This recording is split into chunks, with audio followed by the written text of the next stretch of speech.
their words have gotten all distorted, but what they meant to say was not reported. Before the torches come to town, we gonna burn this fort down. Welcome back to FORTitude, folks. I'm JW, my co-host Brenton Payne. EP, normally we like to do fun stuff around here. Our guests normally make us laugh. They're very interesting. Today's guest is no exception, but today's a little more serious mood, and you're about to find out why. Due to the extreme nature, sensitive nature of this show and our next guest's occupation, we've been asked to conceal his identity to protect him in face only in his work.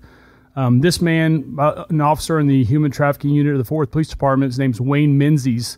He's a former Marine, served his time, left the Marines. After 9/11, he re-enlisted. He was so moved by what happened, re-enlisted to the Marine Corps for another 3 years, so that's a huge deal in itself. After that, he joined the police department here in Fort Worth, where he served for 14 in the trafficking unit. Mm-hmm. Wayne, welcome to the show, my friend. Thank you very much. Yes. I started your applause early, Wayne, after the 9/11 going back in. Thank you. Thanks for being here.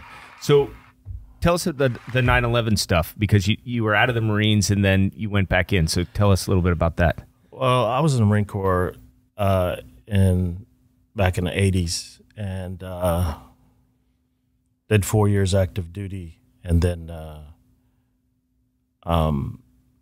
since I've been here on the department in the last 19 years, I re-enlisted back in 2010, went back in the Marine Corps because I wanted to go to Afghanistan.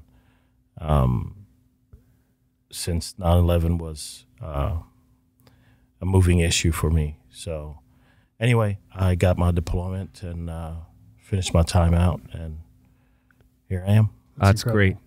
Well, currently, you're with the Human Trafficking Unit at 4th Police Department. Tell us who don't know, what is human trafficking? So human trafficking is when a person recruits, transports, provides, or obtains another person through force, fraud, or coercion for the purposes of commercial sex or labor services. The only caveat to that is that when a minor is trafficked, there's no requirement for force, fraud, or coercion because they're too young to consent. So who does this? You know, this has become like bigger and bigger. Like when we were younger, we didn't hear about this, you know, when our parents sent us out to play, like this was not a thing. So how did this come about and who does it? Well, this has been going on forever. Yeah. People have always been forced into, especially women, of course, forced into commercial sex. It's just that, finally, as a nation, we decided to do something about it and, enact some laws to be able to deal with that. And so after that came the states, right? Yeah. So then the states started making laws about it. And we, here in Fort Worth PD, we started our human trafficking unit. Out of my old unit, when I was in Vice, my partner and another officer were the first two to begin the human trafficking unit here back in 2006. Oh, wow. Fair to say the goal in these people who do this terrible thing is money? Yes. Is that it? Yes. That's all that matters to them? Absolutely. Yeah, it's a multi-billion-dollar industry around the world. Around the world. Is it worse here because we border another country? Not necessarily. So there's a confusion amongst many, I hate to say even police officers, and the difference between, when it comes to the difference between human trafficking and smuggling. Mm-hmm. So smuggling is a crime against the border, and human trafficking is a crime against a person, right? Okay. So you hear a lot these days, a lot of super important people saying trafficking, with the issue that's going on across the border. Well, you can be trafficked if you're smuggled, but smuggling is not trafficking. Separate things. Separate issue, yes. Yeah. So it's worse here because of, the corridor, right? We're on the 35 corridor. Yeah. And so, just like drugs, we have a huge problem with drugs because of what's going on, coming up, up and down 35, right? So that's one of the issues, I should say. Okay. Is there a correlation, Wayne, between drugs and trafficking? Do they intersect or just parallel paths? Yeah. Excuse me. So I find that besides a lot of our victims being forced to take drugs, a lot of guys who sell dope, they also sell girls. And a lot of guys have left the dope game, right, to traffic women because it is more of a hidden crime. They're not running around with, a bag of dope in their car. They've got a girl there. It's not as obvious, that kind of thing. True. So, but let me ask this. How big is the problem kind of nationwide, and then how big is a problem here in the Metroplex? So nationwide, when we were talking offline, I was talking about how I don't like stats because many different organizations come up with stats, and they tend to be different. But I would say, at minimum, there are tens of thousands of people being trafficked at any given time. In this country? Yes, in this country. And, of course, I am lowballing that because I like to be careful with those things. Right.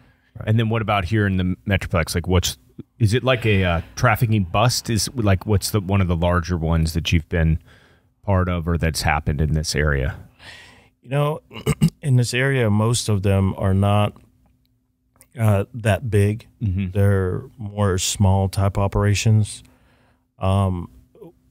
Most of what you see that ends up, being on television about what we're doing is, a culmination of a certain amount of operations, right? So we'll do multiple operations under a certain name. Yeah.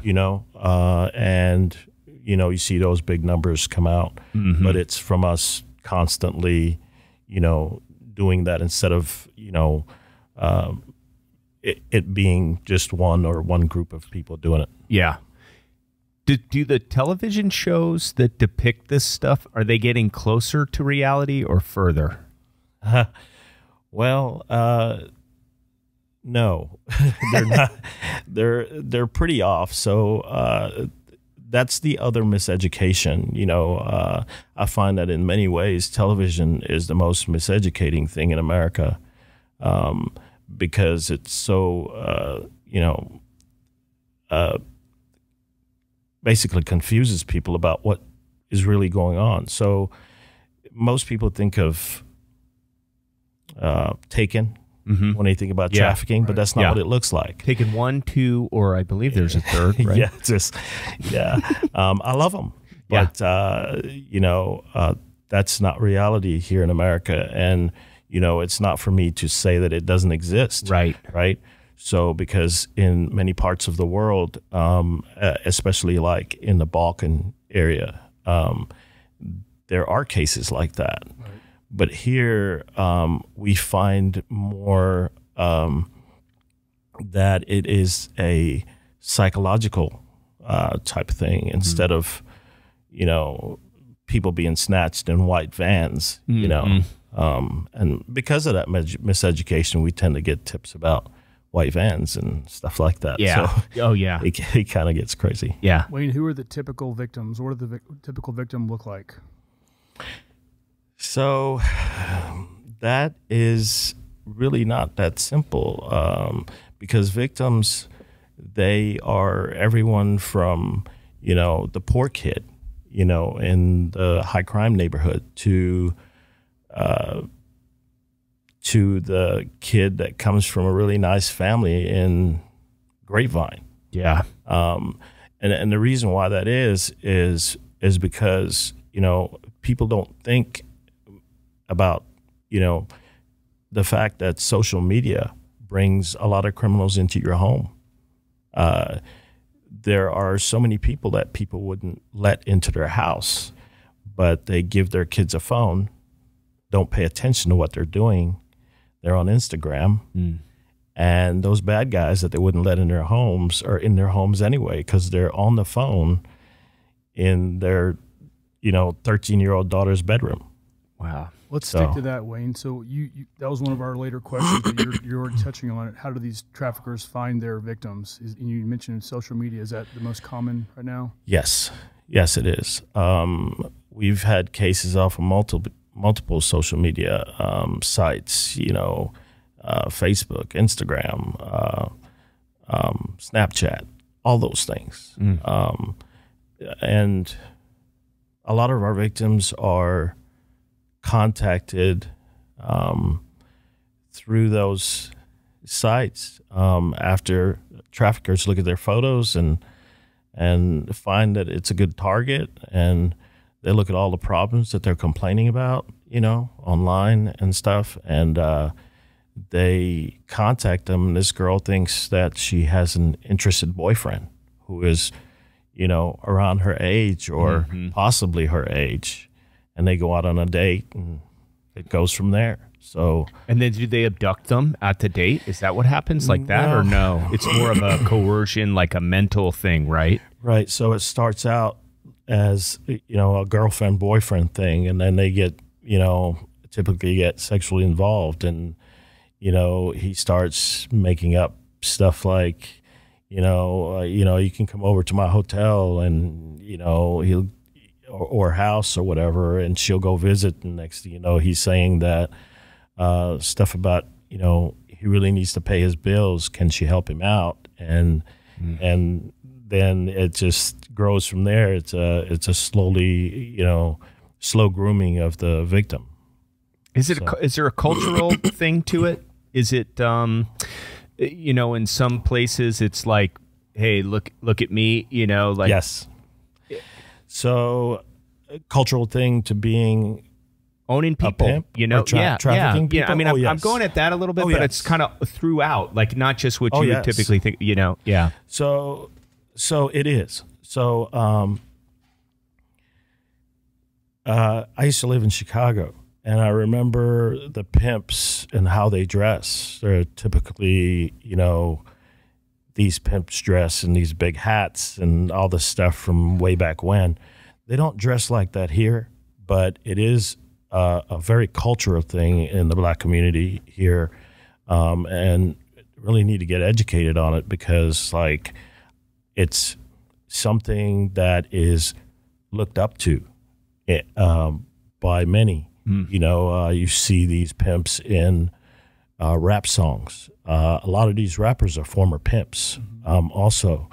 So, you know, and then you have there's a pimp, I can't remember the name of it, but there's this pimp event that happens every year where these pimps, they actually get, you know, trophies, and they get awarded to be like the best pimp and all this stuff. Currently? Oh yes, it's been going on for years. Has the internet made it just explode? Like even, or it was? I'm sure the internet has made it worse, like it has many things. But you know, I think it's more. It's just hard to say. So rap songs have made it worse, obviously, because it's, you know, glorified there, and the internet has made prostitution or trafficking worse, right? Because now these girls are on, you know, Twitter, which I forgot to mention earlier. Yep. You could see them commonly on there. And so they promote themselves. They make themselves look good. They make it look like it's this big fancy thing, and other girls get involved, and, you know, and it goes from there. So, They're doing this under coercion from the pimp that you mentioned, the they're being forced to do this to earn money for somebody, and they're prostituting themselves on Twitter and social media. That's commonly how it works. Well, yeah. I mean, some of them are doing it on their own, but yes, some of them are on there promoting themselves for the pimp. So many times the pimps are controlling those accounts too. So those things are happening because the pimps are putting those things on there too. It's not always the girl that you're talking to or that made those accounts, right? Yeah. So I gotta believe, and I'm wrong, but social media seems to have controls to do certain things. I assume they have some sort of program to identify and find some of these guys. You would think. Are there ways around the controls that Twitter might have to curb this kind of behavior? And do you think, or is it just free flowing, no stopping it? I think the social media giants can do a lot more about it because it's so obvious. I mean, it's out there. There are so many different hashtags that they use on Instagram. There are so many accounts that are obvious. You know, there's so much porn and prostitution and human trafficking going on these platforms that there is no way. I mean, they have algorithms for all kinds of things, and they can't get rid of this stuff. Right. I don't. So is that one of your biggest challenges? Well, first of all, do you in this business, you know, what you're doing, feel like, man, we're just barely staying above this, like we're not even on this, like we're like we're constantly being pulled down, like we can't keep up, kind of thing. Absolutely. It's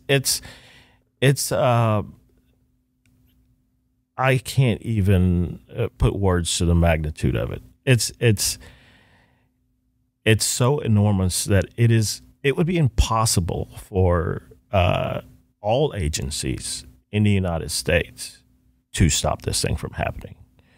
And it's been like that for a long time. You know, the internet is pretty much the worst thing that ever happened to victims of trafficking. And, you know, and of course there's great things about the internet, but I was around doing this stuff in Vice back in 2006 where, you know, we only had a few sites doing it, you know. You know, we had Craigslist back then before that was pressured out of the game, you know. Was that happening on Craigslist then, or no, it was pretty legit, like product site? Kind of. It was happening on Craigslist. Right from the beginning? Yeah. So, but, you know, it wasn't so, it wasn't all over the place like it is today. So many things have caused that to happen. Yeah. And, you know, I can go into that, but, you know, it just many things have caused it to explode, including something that a lot of people don't realize, like Backpage was one of the worst things that ever happened to law enforcement and victims of trafficking. What I mean is, Backpage coming down was one of the worst things that happened. Oh, that's a site? I thought you meant like the back page of some of these publications, you know, like the ones where you'd see what concerts and, you know, kind of the weeklies and stuff. Yeah. Backpage was like Backpage.com. Oh, right. No idea. Yeah. Right. Okay. So the FBI took down Backpage.com. And what happened was, you know, those guys did a great job, but who knew? You know, they took it down. And so a lot of these victims began being pushed out to many different other platforms, and it became a lot more, you know, a lot more prevalent on social media because of that. So back in the day, Craigslist or Backpage, you can go to Backpage and you can find many more victims on there than you can in one location today. Right. So they were easier to find.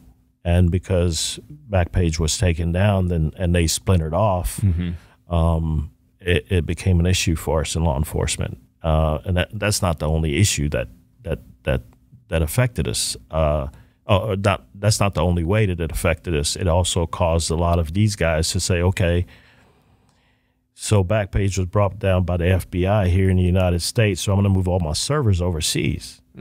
So they moved their servers over. Well, that's where they keep their money, Wayne. No, I'm just kidding. Yeah. So they moved their servers overseas to Europe. Yeah. So they're, you can't really send them a subpoena, So it became more difficult because of those things. Wayne, how often are trafficked people, girls mainly, but how often are these people recovered or saved? So, I can't really speak to that, for the entire nation, but I would think that victims are recovered daily in the United States, right? So, it's definitely a constant effort, and I think we recover a lot more victims than we have numbers for, because one of the problems is that a lot of these victims don't outcry. So we get them, we bring them back. We know they're being trafficked, but they're like, no. They don't want to be saved necessarily. No. Or they don't want to rat somebody else out, right?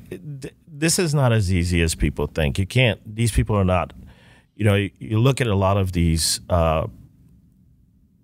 anti-human trafficking videos and stuff that you see on TV, and, they use pictures like, a girl reaching out, saying, help me and all this stuff. And, we don't really like that because it's not what it really looks like. Yeah.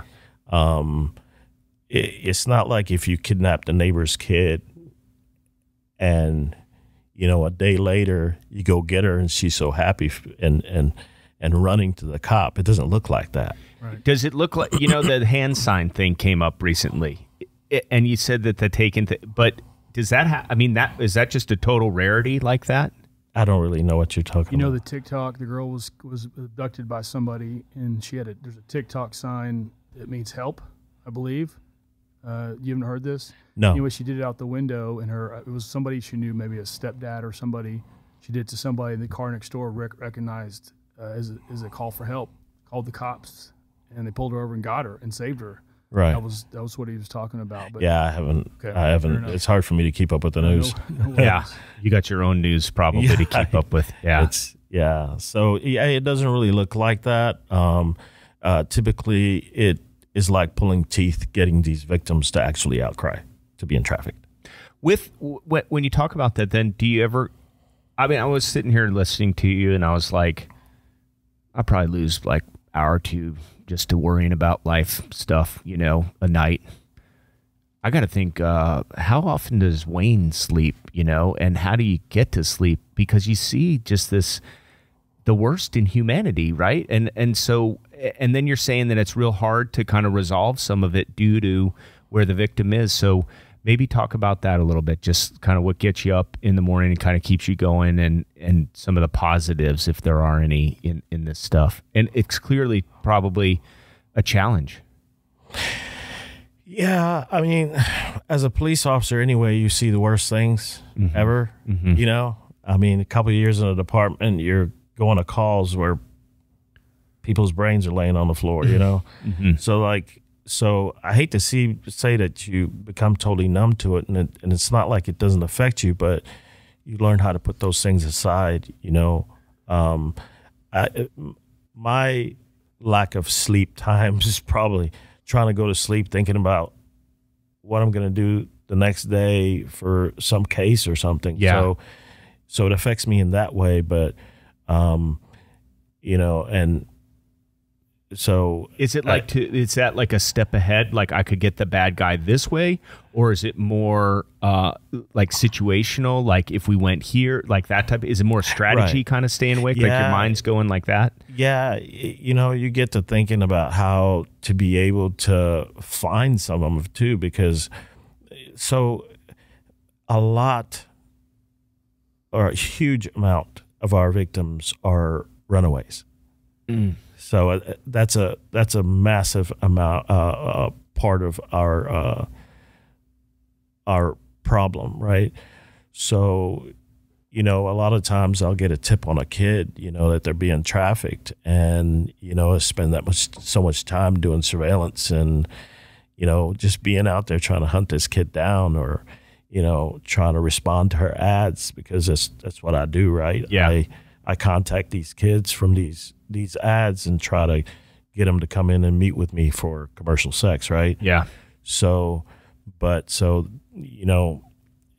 it's all strategy, like you said, trying to see what I'm going to do the next day, and something bothered me about, something a kid said or something like that. But you get kind of used to it, but you do take these things home. Real quick with the runaway thing, how much, if you get a percentage of those kids are using or abusing drugs too? Like, is it just go hand in hand? Like, I mean, are they running away because of the addiction has gotten so bad at home that they're forced to run away, like it's done there, and so that's the cause of the runaway? Or, well, typically, like most of the kids that we deal with, they might smoke marijuana or something like that, but they usually don't get into the hard drugs until they start being trafficked. These guys get them on dope so that they depend on them.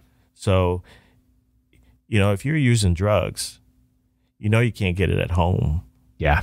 Why would you go home when there's your supply, right? Like your pimp is your supply, right? So, so it's almost like 100% that the drugs are involved with this. Yeah, it's very much involved. Most of the time, some of our victims, when we get them, these teenagers would be so whacked out on dope, when we recover them, that we can't even interview them because we need them to be stable in order for us to be able to get a good interview, right? Yeah. So, and they have a lot of mental problems too, because a lot of their problems started at home. Yeah. Their problems didn't start from trafficking, right? Right. Most of them have a background of sexual assault, right? So they have broken homes, a lot of them, right? So things happen to them when they're younger, and they carry those things with them, and they're unresolved. So, they start running away from home, and that's how pimps get them, right? If your kid is part of a broken home, your kid is more likely to get into this kind of thing. Yeah. So we're concealing your face today because you're undercover. You talked about it a little bit by responding to some of these ads. Would you tell us your role and what the police department, the human trafficking unit, is doing in an effort to stop this, as much as you can tell us? I know a lot of the stuff you do is highly classified. Maybe you can't share the trade secrets in catching these bad guys, but generally speaking, what do you do in your role? Yeah, it's not. I don't make it seem fancier than it is, but it's not really classified. It's just that we don't want to say everything that we do so that people out there who do this stuff can, learn our strategy, right? Like you said, right? So I hope a lot of these people aren't watching our podcast, but there are a lot of things that, I do. So I've worked undercover for 14 years. And so there are a lot of precautions that I take that go beyond sometimes what I need to take, but I have to make sure that I do these things just in case.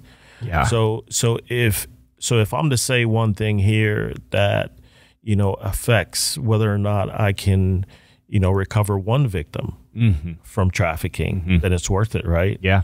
So that's why I'm so careful about what I do. And, it's funny because even in the police department, a lot of officers don't understand why undercover officers are doing stuff. So, it's not that big of a deal. Well, you know what? One misstep for me can cause me to lose the ability to recover one child. And so for me, that's what's most important. Do you have a checklist that you go through on those, or you learn from the job kind of where your boundaries are? I've just learned from the job to be more careful than I need to be, sometimes. So the victims, like I said, these victims are not out there just waiting for us and, hoping the cops. They actually hate us. They're taught to hate us, right? So, Yeah, I forget where I was going with that, but Yeah, that's got to be a damn hard job, you know, with like that. And you got somebody who's under the influence of something, and then Yes. who aren't that excited to see you. no, they're not. And yeah, So, I'm sorry I didn't finish answering That's your okay. question. I don't think. well, we go in a lot of different tangents here. Forgive us for that. There's so much information here. It's hard to put a collar on it, right? It's Right. all over the place. But you've mentioned to me off the line and before the interview we got here, some of the big events that draw in a lot of these traffickers. Super Bowl being the primary, Right. And then you mentioned Texas Motor Speedway Yes. race a couple months ago or a month ago. Yes. Can you tell us about how that worked for you guys? Is that something you can talk about? Because you had success, if that's the right word, in catching some of these guys and Right. capturing some of these girls, getting them back. But Right. We have. So I don't want to really talk about like, you know, how and when we deal with these things. Well, the only thing I'll say is that it is very common that there are a lot of victims of trafficking and, you know, girls who just prostitute on their own to be in the area of big events. There's also even the stockyard rodeo deal going on, right? When that goes on, right? So we do deal with those and try to deal with situations like that. There's also, you know, these pimps are not, they've become a lot more educated than they were way back when, right? Doing the Craigslist days, right? So they actually will take their girls around the country. that's what I was about to ask. To events. They will bring them from one state to the other just to be at an event in order to, you know, if the Super Bowl is coming here, the amount of girls that are here from out of state, you know, is a lot more than normal, right? So they do follow the events. what is it because there's just a larger customer base? Is that Yes. generally why? Yes. And then so, I mean, they're just looking for customers, right? So if they've got a girl, if a pimp has multiple girls, a lot of times they'll have them in different hotel rooms and they won't even know that the other one exists. Right. So the girl will think that that's her boyfriend, right? And she's just helping him out, whatever. And she's being pimped out of one hotel room, right? And she thinks she's the only one. Well, this guy's got 20 girls and they're all separated in different rooms, right? So those rooms have to be paid for. So, you know, he needs to be able to make that money. So pimps will even, like, they've gotten so smart where they will even, like, put feelers out. They will put ads in different areas of the country and not even be there and see what the responses are to those ads before they even take them there. That's how smart they've gotten, right? Let me ask on industry size. What's the most amount of cash you've ever grabbed somebody with? You know, really, I can't tell you it's that much. You know, it's the bigger operations that, you know, yield that much cash, right? Mm-hmm. It's the bigger pimps. Like there was one up north.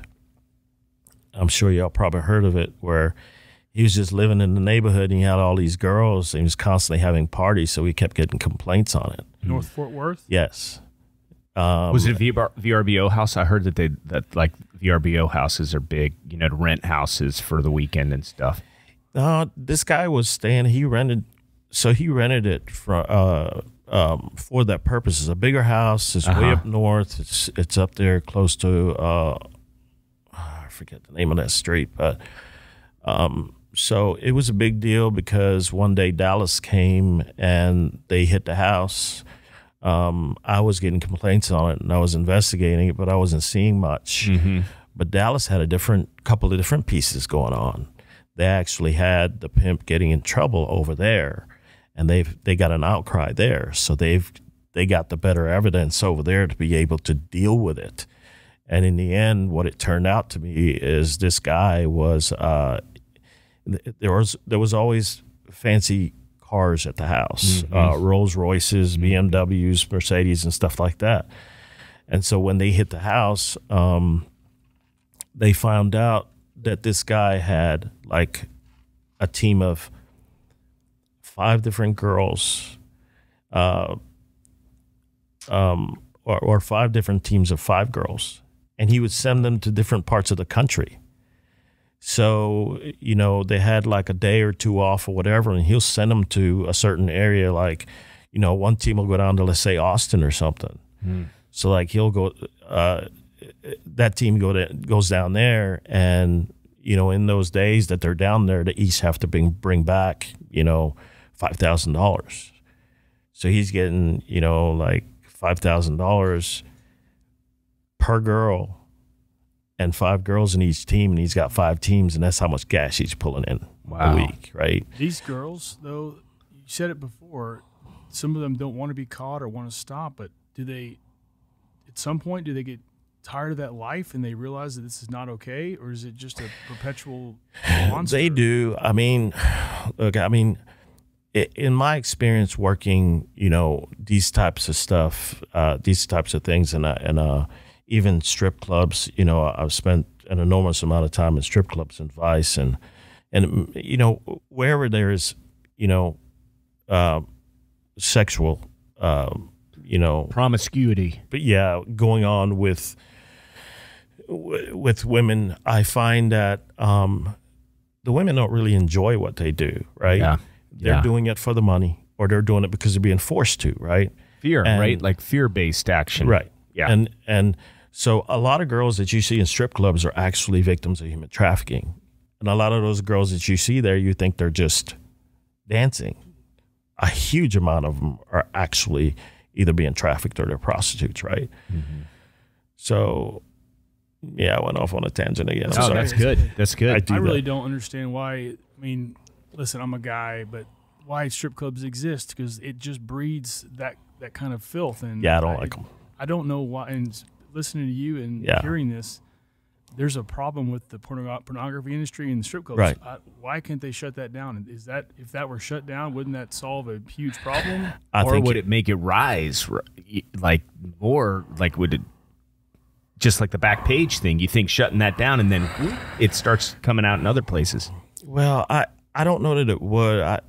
I think that a lot of trafficking will still exist because a lot of the girls in there are victims of trafficking, but I would rather not see any strip clubs because it kind of feeds into that whole thing, right? And then a lot of the pimps make their girls, these girls will work for hours selling their bodies at night for the pimp, or during the day, and then you'll send them over to the strip club to make more money, right? So, it's definitely a part of the problem in trafficking. If you go to if you want to see something interesting, go to a strip club around the time of closing, right? Yeah. And see what the guys look like to pick them up.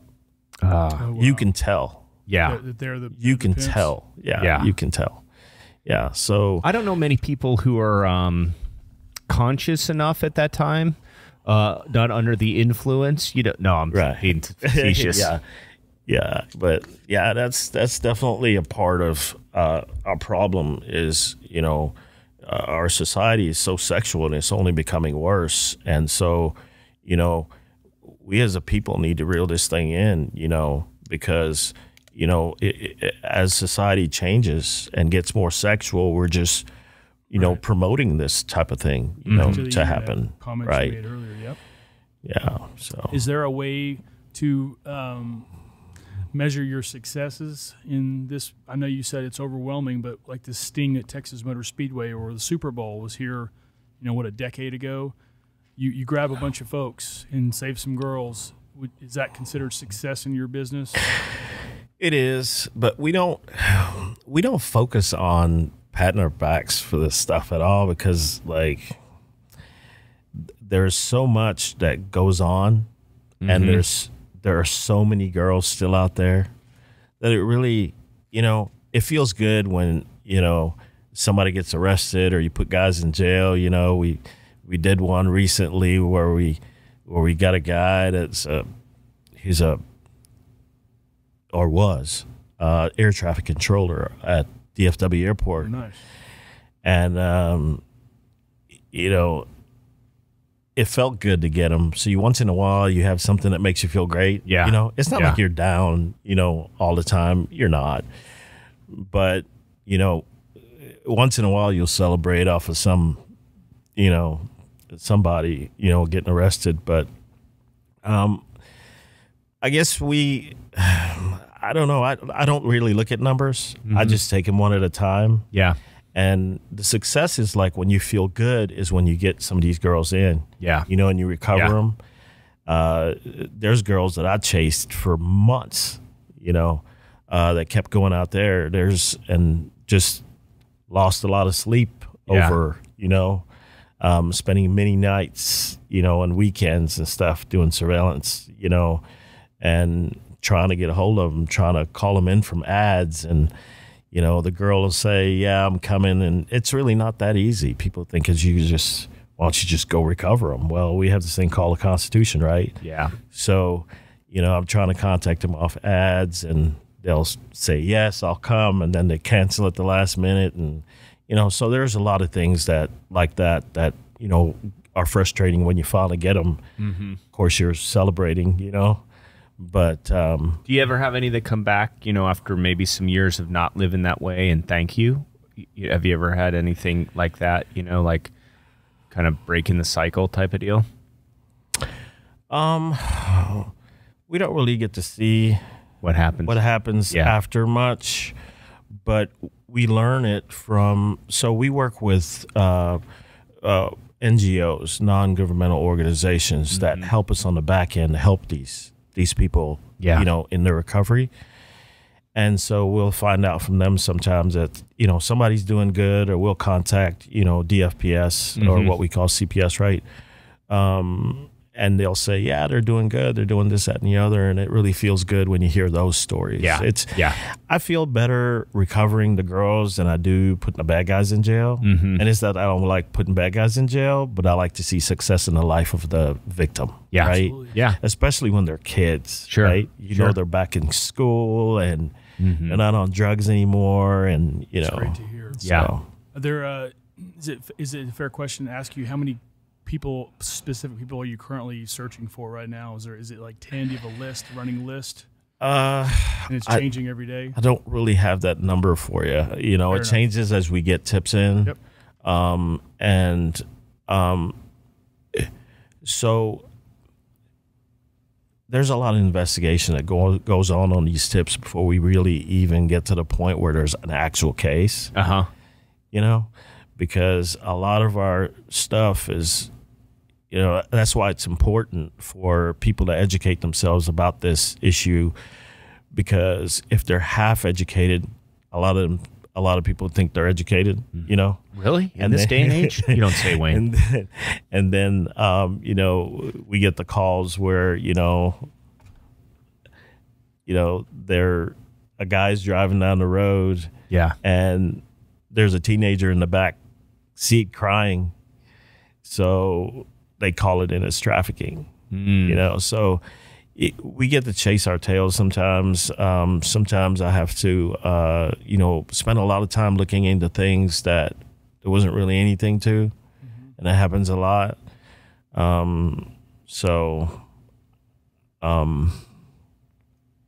Yeah, I really wish the public was more educated than they really are about it.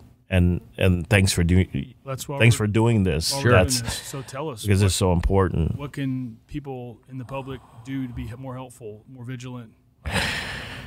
So, understanding trafficking is the most important thing, right? Yeah.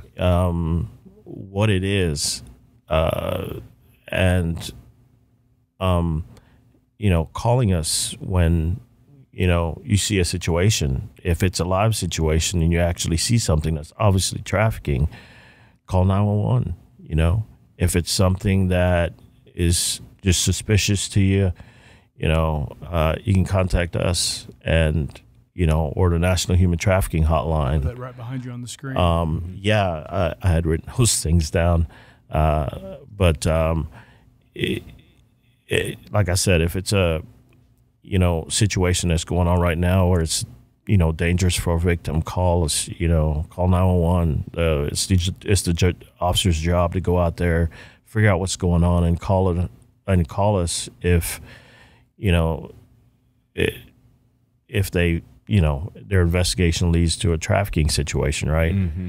So education is the first thing. Two, don't, be shy to let us know what's going on. Yeah. This is a thing that takes a village, right? There aren't enough cops. There's never enough cops, right, in this country. So there are more citizens out there, and you have more of an ability to help with this, than we do, because there are less of us, right? Yeah. So call and let us know, and so that we can handle it. So educate yourselves, speak up, and speak up, call, take Yes. some action. That's a job for us to do. Yeah. So I can't say all that with leave out that the kids that your listeners have, because that's the other part of it, right? You got to look out for your own kids, right? Yeah. So the internet is dangerous, and it's important to always remember that there is so much danger out there, right? I'm not trying to scare anybody. Please do the way we want this. But the internet is a dangerous place, right? So pay attention to what your kids are doing. Yeah. Don't know who they're talking to. Mm-hmm. Don't be afraid to, if you can't stop your kid or watch what your kids are doing online, then consider taking them offline. Yeah. Yeah. My kids are 9 and 7, right? So they go and they play with their friends on Roblox and stuff like that, right? But Roblox is like a virus opener, just so you know. Yeah, if your computer start crashing, it's because of Roblox. Just FYI. Thank you for that, Brendan. Yeah. Sorry, Roblox people. So they have fun on there, but they're only allowed to talk to their friends that we know. Yeah. And if somebody else contacts them, right, you don't know them, so therefore do not respond. So just be more involved in your kids as it pertains to their That's great devices, great right? advice in general, but yes. Yeah, because those devices, like, they reach anyone, anywhere, at any time. Yeah. So just pay more attention to your kids and what they're doing, because social media is great for many things, but it's also a place where evil lies. So it's important not to forget that. There was a story a couple of years ago that went kind of viral around Tarrant County, maybe the Metroplex in general, but a couple, middle-aged couple, were walking around Ridgemar Mall back when it was up and running, more or less. They were looking for kids and grabbing them. In this story, they followed a kid out to the car, grabbed him from his parent, threw him in the car, and was gone. I don't know why. I don't know if you remember this story, but everybody that we know was talking about it. Oh, don't be careful at Ridgemar Mall. We don't know if it's true or not, but you hear a lot of crazy things. I guess, do you remember this story at all? Because it seemed to make a lot of headway in this town. I think I remember we've had a lot of really unfounded things that happened, Right. With Ridgemar Mall and other malls in the city. The reason I ask you, Wayne, is that we see signs in the airport, about trafficking, Right. travel around. Are any of these kids being taken out of country? Is that happening? I can't really speak to that, Okay. because we've never had a situation like that. What I will tell you is that it's important for it to be there, because a lot of times these girls are traveling across state lines, right? With their pimp, of course.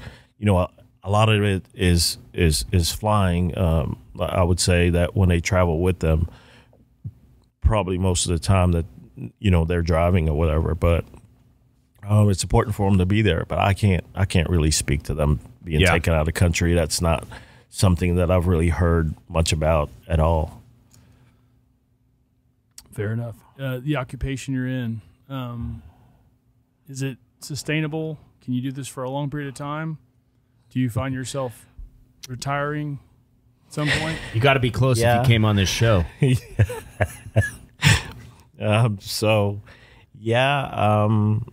know, I'm at 19 years, so I think I can hold on for a little while. Good. That's good.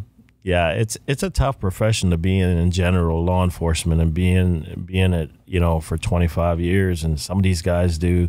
We just had someone retire at 36 years. That's just insanity to me. But you know, I will always love this job.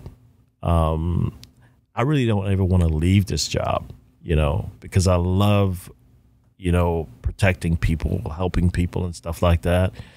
I think for a lot of cops, like, it gets to the point where, you know, it just gets too stressful, and you got to get back to real life and kind of shed all that you've carried on your shoulders for so many years, you know, because you carry it, you know. But yeah, I think I'll make it.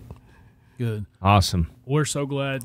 Before we let you go, is there any stories that in your career doing this that really stand out as far as doing something magnificent, or was just maybe the craziest operation sting that's ever gone down? Yeah. Can you share with us? Yeah, you know, I was thinking about that at home, and you know, in the office, and I think my brain's so clouded with so many operations over the last, you know, 14 years of, you know, working undercover. It's really hard for me to kind of pull some of those stories out. There's definitely a lot of funny ones, but you know, in Vice. But I think, you know, probably the trafficking case that probably sticks with me the most is a 13-year-old that we got out of a hotel in Irving. She was having to, you know, sleep with, you know, 20, 30 guys a day, you know, and these girls work 7 days a week, right? She started being trafficked when she was 12, and she suffered some, of course, internal injuries from that. It's not normal for her to be, you know, doing that kind of thing at, you know, 12, 13 years old, but she was really messed up, really high on drugs, you know, and these kids are like, they're like feral cats when you get them. Like, they really are like, kind of like, I don't really, it's hard to say it this way because it sounds bad, but they're kind of like wild animals in a way, right? Because they're so, just imagine really like a really bad, wild, crazy teenager on drugs. Yeah. You know, not to any fault of their own, but on top of that, all the trauma, you know, that they suffer from, you know, that began, you know, most of the time even before they start being trafficked, right? So we've had cases where parents traffic their kids, right? Grief. So, you know, we've had cases where, you know, some of these kids will go out. So a lot of our kids, they learn real quick. These young girls, they learn real quick, you know, because the world is so sexualized and the kids are so sexualized. You know, all this sexting stuff that goes on, you know, a young girl realizes what's important, you know, what seems to be important to the world, right? That she looks good, and, you know, these boys, what they want from her, the pictures and all these things. And so she started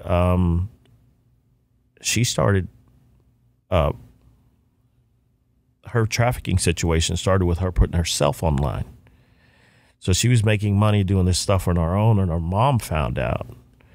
And she, just imagine, you know, as a parent, walking to your kid and say, I know what you're doing, after you grab their phone and look at it. But she said, I know what you're doing, but she gives her phone back and then leaves her, and then later on says, you know, hits her up for money here and there. Man. So now it's not important to her that her kid at 15 is out there selling her body, but she hits her up for money, So it's a really screwed up world. I mean, a lot of it is familial, in that case right there, the parent told the detective that, I know what she was doing, and her brother knew too. And they all got angry at us because we're, getting involved in their business. Her brother said, she's 15. She can do what she wants. Why can't she do what she wants at 15 years old, right? So, these are the things that we deal with. But we had another girl that she's such a sad case. The first time we got her, she was screaming in the office so loud in the interview room that she, the captain came from the other side of the building to come see what was going on because she was so high on dope and was throwing such a fit. And so, we recovered her. And then, unfortunately, a lot of these cases, I didn't say earlier, these girls actually go right back to their trafficker. Yeah. So one of the important things, which I wish could change, is that we can, keep a hold of these kids and find a way, within the law, like to change things to where we could actually be able to keep these kids for their own safety, right? Because what happens very often is they get put in some of these put in placement in places where they don't stop them from leaving, right? We have organizations here, we put them in there and they just walk right out. And they're not allowed to stop them. So they constantly run away and they'll go right back to the pimp, get trafficked, come back, we'll recover them to go back and get trafficked again because of, this thing called trauma bond, right? So they bond with their trafficker and they really believe all these lies too, that he's told that their life's going to be better and that he loves her. So what does she do? She runs right back to her boyfriend, right? So, well, you have a really tough job, and we try to end the show on a higher note. So, what we do ask our guests at times is, family aside, what the best day of your life is or has been. And you can be anything. That's a tough one. Yeah, it is. Yeah, Are you talking about work or? You can be anything. It can be anything that any way you want to answer.